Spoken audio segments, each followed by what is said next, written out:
It is a huge mistake to follow the trend of quiet quitting because it will hurt you in different ways that you're not expecting. And in this video today, I will tell you why. Hi, I am Ling, and I recently quit my first corporate job of 7 years to pursue my purpose full time. And I have seen, as well as experienced, a lot of reasons why someone would choose to quiet quit. Yet, I would not recommend that. Before we get to the reasons why quiet quitting will hurt you as an employee as well as a person, let's make sure we're on the same page about the definition of quiet quitting that we're talking about. Quiet quitting is the idea to not outright quit your job, but to stop going above and beyond and only to do the bare minimum. Now, some people support the idea because of the benefits that they claim it brings, mainly better work-life balance as well as stronger boundaries. And I will address these later on in the video, so keep on watching. For now, let's investigate the attitudes embedded in the concept of quiet quitting and the impact that it may bring. I will also talk about what you can do instead of quiet quitting, so remember to stay until the end. The first reason why quiet quitting will hurt you first is because it brings apathy into your life. By definition, apathy is the lack of emotions, concern, interest, and passion about something.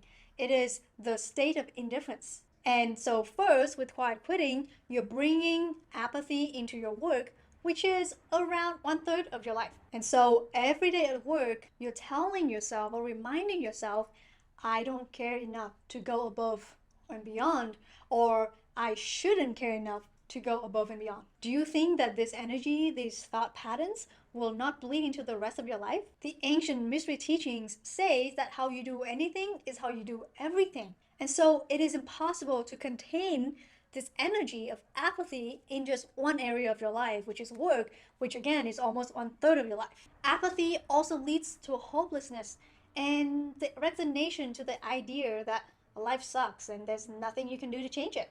Apathy in your life can look like bad physical health and the feeling of powerlessness that there's nothing you can do about it. It can look like bad mental health and again, just feeling like there's nothing you can do to change it. It also can look like bad relationships, blaming others that they will not change, so that there's nothing you can do about. And also it can lead to loneliness. And above all, whatever the impact, the underlying energy of apathy is, there's a sense of hopelessness and powerlessness, just thinking that there is nothing you can do to change the situation, or you will never be successful. Therefore, why should you try anyway? And yes, you may feel that your employees don't care about you, so why should you care about them or about the work? That's another topic for another video for another day. But for this video, it is all about you and your attitude toward life and toward yourself. As a human, your highest desire and nature is to care. It is to have passion and to have purpose.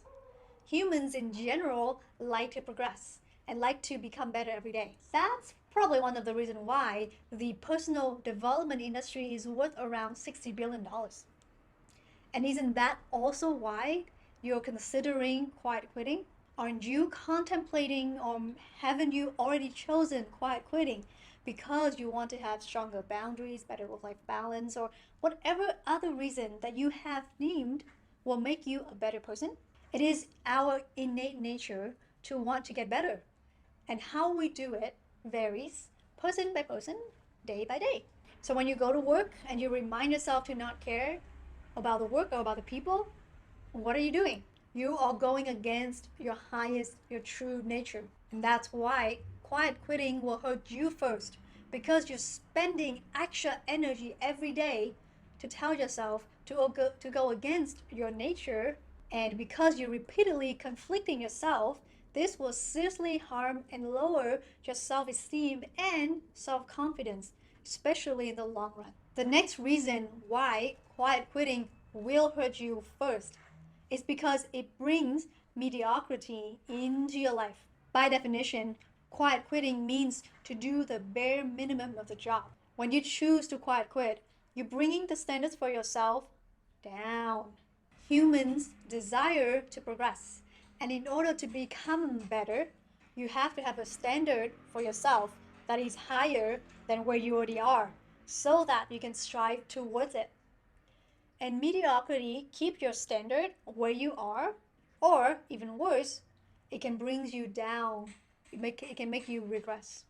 Similar to when I was talking about apathy, how you do anything is how you do everything. When you bring mediocrity into your work, you're now bringing it to at least or almost 1/3 of your life, and eventually that energy, those thought patterns of doing the bare minimum, will bleed into everything else in your life. Can you imagine doing the bare minimum in your romantic relationship, in your friendship, in taking care of yourself or your family? Mediocrity in your life may look like putting your body in a bad shape without doing anything to improve it, staying in a stagnant relationship in which you're not growing, thinking that's what you deserve, or constantly dating the wrong man or woman who will not commit to you or who will do you wrong, hurt you in some way. At this point, you may feel a bit upset because you may think that when I say you need to have a higher standard for yourself, that I'm saying that you need to be harsh or be mean to yourself. That is not what I'm talking about. It is possible to demand more from yourself with love and compassion. And in fact, it is a really, really useful skill to learn and to hone to be able to live an effective and fulfilling life. Think of when a baby learns how to walk. Even when he or she falls down, the adults around the baby still continue cheering him or her on and encourage the baby to take the next steps. That's an example of how you can learn to demand more from yourself with love. Holding a vision of excellence, of the goals that you know that you want to accomplish, and constantly encouraging yourself to move forward even when you fail to meet expectation. Understanding that failures have nothing to do with your self-worth. Can you think of any other example of when you or when someone you know have done really great job at demanding more from yourself or from themselves with love? Share it in the comment section so that others can also learn. So many people immediately jump to shame and guilt and beating themselves up when they make mistakes, which is probably why they may prefer to stay mediocre because it is safer. And I get it. Most of my life, it's so easy for me to beat myself up about all the tiny little things that I do wrong. And it's taken a lot of effort to really untangle all these stories to be able to accept myself where I'm at, let go of that shame and guilt, and just continue moving forward towards my goal, towards my purpose, and understand how hard it can really be when you keep getting beaten up by yourself or by others, but mostly by yourself. But really, this is a very, very important skill to learn, so repeat after me. Demand more from yourself with love and compassion. Now, there's an exception where doing the bare minimum at your job can help you, and it is when you're trying to redirect your focus and your energy or even your time towards something new that you're trying to build with the intention of eventually doing more of it. It may be a side hustle that you eventually want to do full time. It may be a new family, with your baby. It may be a new relationship. In this case, doing the bare minimum at your job can temporarily help give you the time and the energy that you need to accomplish your goals, which is to build something new. This is exactly what I did. I was not even trying to quiet quit. I did not know what that term is all about. I just learned about it like 2-3 months ago. But at some point, as I connected more and more to my purpose, the calling in my heart just grew stronger and stronger, and I opened my healing practice. And after some time, I decided that I want to really build up my healing practice, and so I decided to spend less energy towards my job. And after around a year, that's when I quit my 9 to 5. However, even in this case, I highly recommend that you set a time limit for how long you will allow yourself to stay in this situation. Because the longer you do the bare minimum at your job, the more strongly that energy of mediocrity will cement into your energy field, your thought patterns, the harder it will be to get out of it, even when you're not at work. And eventually, mediocrity will bleed into other areas of your life, including your relationship, your marriage if you're married, and also your side hustle or the business that you're trying to create, even if you're really passionate about it. I know at some point it really hurt my soul to do the bare minimum at my job. Every day I woke up, I did not want to go to work. I did not look forward to the day. I just hated how terrible life was. And I also felt really guilty looking at my coworkers working so hard because they are very dedicated individuals, and I didn't feel the same way. It was also really, really hard to stay positive and to stay grateful about my life and about my future. And that seriously decreased or really hindered my ability to serve others with the highest benefits in mind. And I wasn't even actively trying to quiet quit. At best, doing your bare minimum at work should be a temporary and transitional state. Otherwise, it will seriously lower your self confidence and your mental health condition. And honestly, I would not recommend it at all.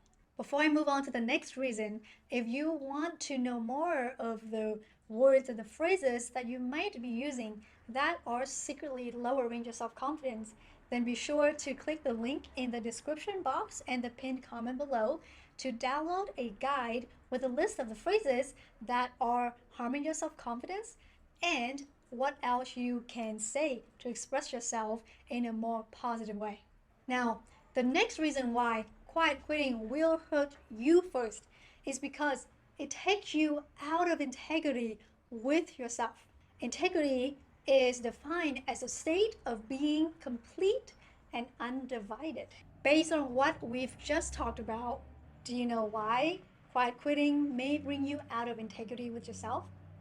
Hit pause on this video and share your reason or share your guess in the comment section below, and then continue on.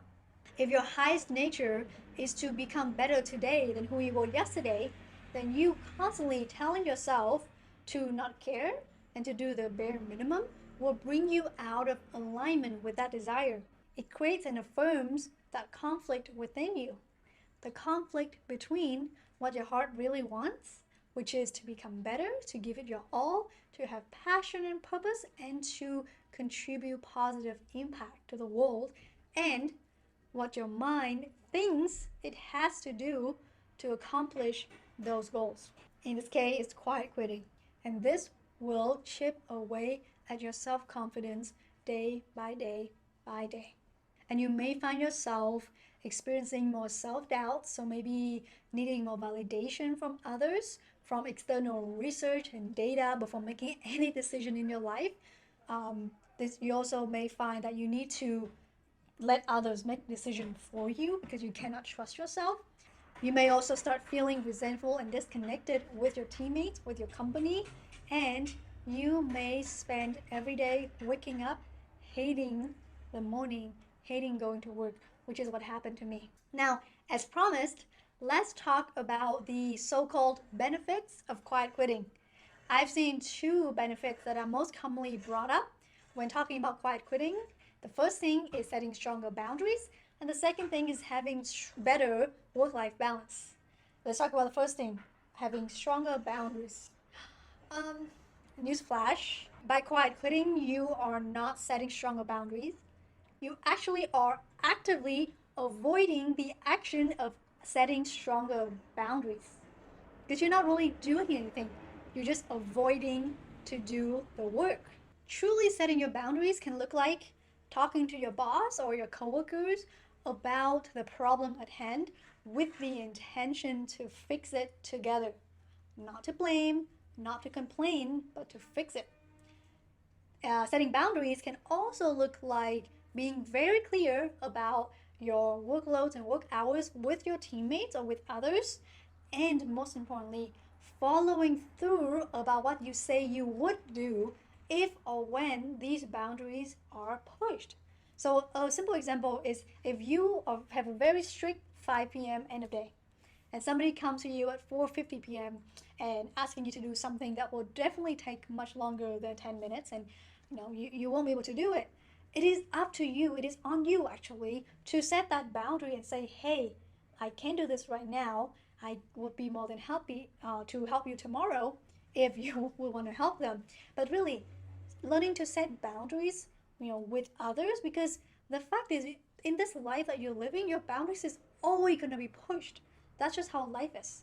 You can't just, like have walls, and it doesn't work that way. So learning to set up your boundaries from love and from compassion for yourself as well as for the other person is a very, very important skill that you can pick up, that you can practice. And unfortunately, quiet quitting will not really teach you that. Truly setting boundaries can also look like changing your team to a team that works better with you, changing your job or changing your workplace to a workplace that is more suitable for you, or in my case, changing career to something that you truly are passionate and you truly feel connected to, which is exactly what I did. Do you see the difference? On one side, you're avoiding the problem by doing something that you think is helping, but you're really avoiding taking any action on fixing it. And on the other side, you do anything and everything you need to fix the problem, dealing with it heads on. Similarly, you can have work-life balance without quiet quitting. I remember there was a year at my work where I was super busy because on top of my existing work, I was doing a tons of extracurricular or extra activities, not extracurricular because that was in school. A tons of extra activities such as organizing game events for a department of 100+ people, organizing different learning cohorts, and just all these things. And I was a lot of fun, but I was so busy. And yet every day I ended my day at 5 or 6 p.m. Maybe like once or twice I work extra, but that was it. I never really allowed the work to kind of move, kind of took over my life. However, for me, that was kind of also a sign that it wasn't really something that was super aligned with me. But that's a story for another video.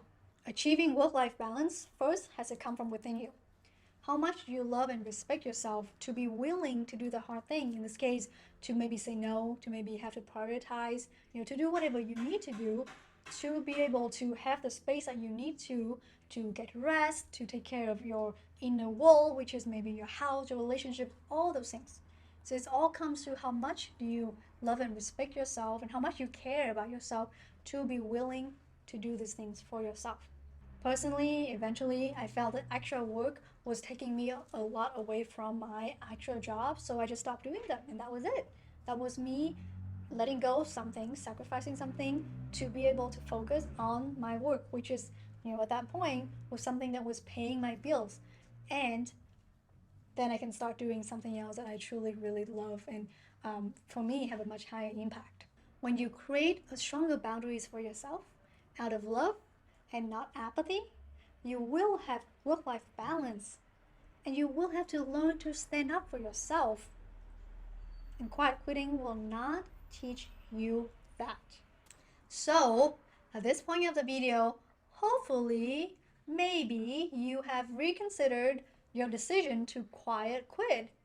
Well, what can you do instead? And I will share with you a few tips. Here's the thing, I will be very honest. It is likely that quiet quitting will be the easier solution, which is again why many people are opting for it. However, as we've talked about, it doesn't really bring you the benefits that you desire.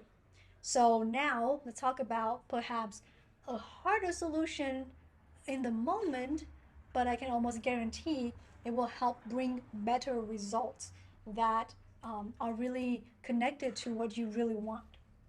And the simple solution is to continue working on changing and fixing your situation, improving your situation from all angles. If you feel frustrated at your job, look for resources and try to analyze the root cause problem to find the corresponding solution. Do you think you need to build more self-confidence? Do you think you need to learn to speak up for yourself? Maybe you actually need to change team. Maybe you need to change your workplace, change your job, change your career. Again, like what I did. It can be complicated, right? When you feel frustrated, there can be seemingly so many reasons. But I want you to focus on finding that core thing and be really honest to yourself about why you are feeling frustrated or why you're not feeling fulfilled. And I'll share a little bit of my journey with the work that I've done on myself, a lot of spiritual work on the path of progression with the mystery school that I'm a part of. I already got the very clear inner guidance of what I want to do beyond my 9 to 5. And it's actually that desire that made me feel really unfulfilled because I know I could be doing more. So I kind of, I knew that, but it was hard to accept. It was hard to accept a different life, or maybe in your case, a different career than what you were raised to accept. I mean, I've tried many, many different things, but really, I think the most effective thing that I did that really shifted everything for me was to bring more gratitude in my life. So, my question for you is every day, can you write 5 things or 10 things that you're grateful about? Maybe in the morning when you wake up, maybe when you go to bed. And the next level, which was recommended to me by one of my teachers in the mystery school, is before you complain about something, can you list 10 things that you're grateful for about it or about that person? And I gotta tell you, when I try this exercise, like when I get to notice somebody, and I just list mentally in my mind 10 things that I'm grateful for about this person, by the time I get to the 8th or 9th things, I'm not even mad. Like, I don't even remember why I was so annoyed with this person. And so use gratitude as your starting point.